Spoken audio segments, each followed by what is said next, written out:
Hi everyone, for the next 2 days, we're looking at some very mild temperatures, highs into the mid 70s, so over 20 degrees above the average. But Thursday's still an interesting day because if we had 76 degrees, not only that would be the new daily record high for March 27th, but hitting 76 degrees actually would be the second warmest day on record, tying 76 degrees that happened back in 2012 on March 23rd.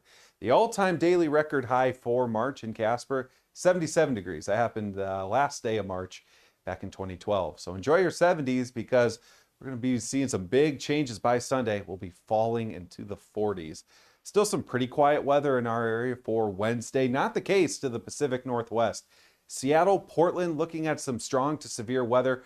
Could even have some hail size up to 2 inches in diameter. And there's never been a significant hail risk before ever issued into the state of Washington or Oregon until Wednesday. So some very interesting weather they could be looking at. But again, we're just staying warm, pretty quiet. We will have a bit of a breeze, but lighter winds of what we certainly have had for compared to last week.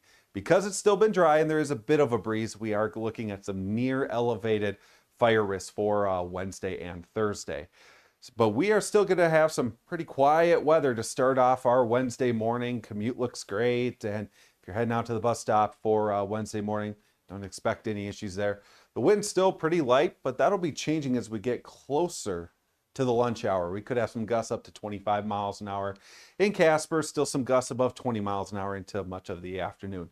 So again, the winds aren't that impressive for Wednesday, but just because it's been dry, we are looking at some near elevated fire risk. If you do have any burn plans for Wednesday, it could be spreading a little bit rapidly there.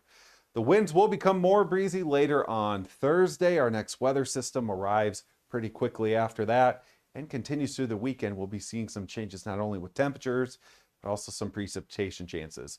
We stay dry all through Wednesday morning, afternoon. Should have temperatures into the 70s by around 2 or 3 o'clock. And we are looking at a high of 74 in Casper. We'll see some 60s to the south and to the north. Buffalo 67, Muddy Gap 68, and looking at a 76 in Torrington. But all of us well above average temperatures for Wednesday. So enjoy the nice weather for Wednesday, Thursday. We see some rain start to build in for Friday. Again, we turn cooler by Sunday with a high of 45 degrees. Then we're looking at some of our rain to turn over to some snow. Amounts are still questionable. We'll keep an eye on as we get closer to you. It's really just going to be more sloppy than anything, because it's going to melt. We're looking at 50s for Monday and Tuesday.